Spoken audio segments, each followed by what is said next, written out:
Welcome back to the Critical Gentleman. Today is another edition of Top 5 Friday, and we're going to keep it going from last week with 5 more great summer watches, this time the affordable edition.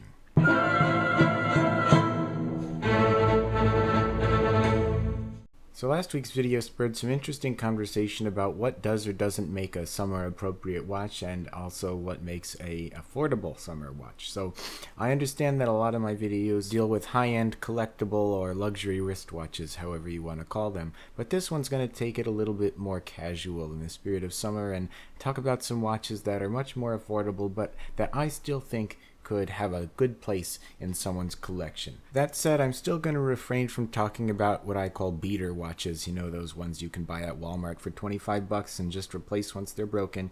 If you want to buy one of those, be my guest, go get a G-Shock or a Timex. They're great, but they're not watches that I would want to take pride in, that are in my collection and that I could show to somebody. You know what I mean? They're just kind of there to do a job, and those are great watches for every day, including summer, but for the purpose of this video, I want to keep it more towards watches that are in one way or another special and can contribute to a collection, whether that's summer related or not.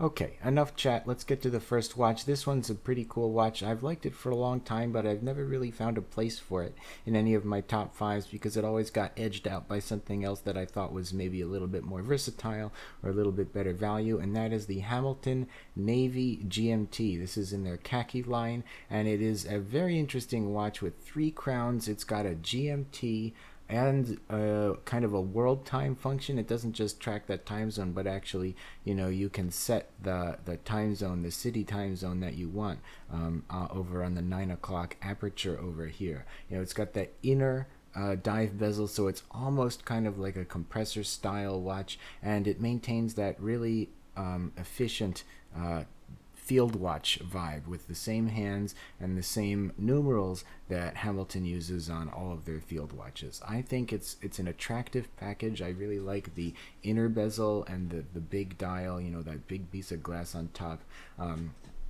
It's a little big at 42 millimeters, but it is under right around $600, and I think to get a Swiss Movement GMT dive watch for that price is a really good value. Add in the fact that this is going to be a great watch for water and travel and whatever you might do over the summer, hiking. It's got the field watch vibe if you're in the mountains, the dive watch vibe if you're at the beach, and the GMT function if you're on the plane on the way to vacation. So it's got all your summer activities covered here, and I think this probably is my favorite of this list, but since it's the most expensive, we put it first. We're going to keep going in reverse price order, so getting cheaper to the end. And the next watch is the Tissot PRS 516. Now, I like a lot of Tissot's dress watches better than their sports watches, so it typically wouldn't find its way to a top 5 for me, except that this is the summer list, and that's the whole approach with this, to choose watches that normally would get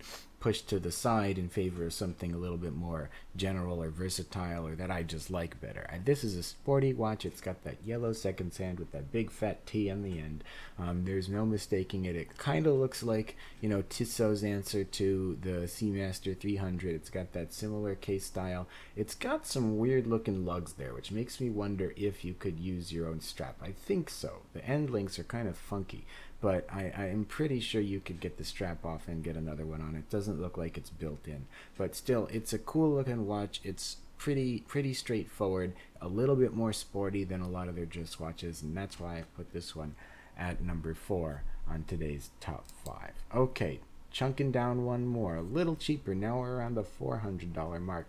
The Orient Mako USA 2, and I picked this one, specifically the white dial, because it's a little more playful, a little more summery. It is a dive watch, so you've got that water resistance. And why the Mako? I like this Mako too because of the hour hand. It's got that big arrow point on it, kind of reminds me of a harpoon, gets that summer vibe across. I think this is probably my Orient choice for around the $400 mark.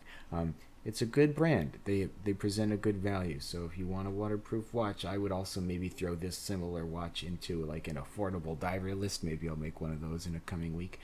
This would definitely go in there, but for today we're going to put it under affordable divers. Okay, next up, you all saw this one coming, the SKX009 Pepsi bezel. This is the ultimate Seiko diver, $200, under $200 sometimes, and it is a fantastic value. This is, trust me, an everyday watch. You could wear this any day of the year, but I picked it for the summer watch list because when you're talking about high quality for great value, you cannot beat the Seiko SKX series. It's already been featured in a video I made before. I think that's the top 5 under 500 general. But I put the black dial one in there. I think this one's the Pepsi because you need a little color in the summer. That's just how it is. Okay, we're making quick work today. Let's go on. Number 1, the cheapest of them all, the only quartz watch in the bunch. I have the Skagen Melby Gray Dial. Why this one? What a weird choice, CG. Do you even like Skagen? Well, look, for $85, it doesn't really matter how much value you're getting. It's got that look. I really like Skagen's minimalist design. It has that sort of Scandinavian IKEA, if you want to call it, design approach in terms of how it looks and the smoothness and the unity of it. It's got a little color in this orange ring, and I picked this one both for the orange ring around the dial. I think it looks good, and this one comes on that steel mesh band, which I think probably makes it slightly more hardy than the ones that come on a leather, or which is probably not actual leather band.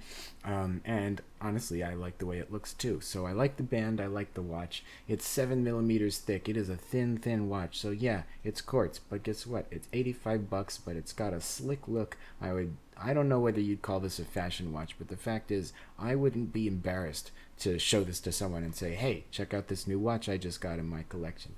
And I'm not trying to say you should be embarrassed if you have a Timex or a G-Shock, but if you do show that to someone, they'll probably say, oh, great, Timex, G-Shock, cool. Whereas this is like, oh, it doesn't matter that it's cheap. I've never seen that before. It's got a striking look to it. It's got some unique sort of identity to it. Or at least I don't feel that. You show me a Timex Weekender, well, looks like every other Timex I've ever seen. So it doesn't have any sort of oomph behind it. So yeah, it's cheap, yeah, it's quartz, but you know what? I think it's got a unique look. I think it's got a little bit of bite with that orange ring, and the metal band looks great and is going to aid your summer tolerance for water or whatever else just a little bit better than probably one of those leather/plastic bands would.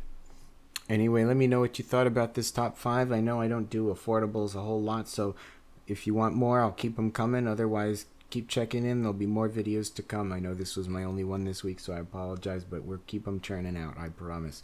Don't forget to like or subscribe. Please leave a comment if you enjoyed this video. Thanks for watching The Critical Gentleman.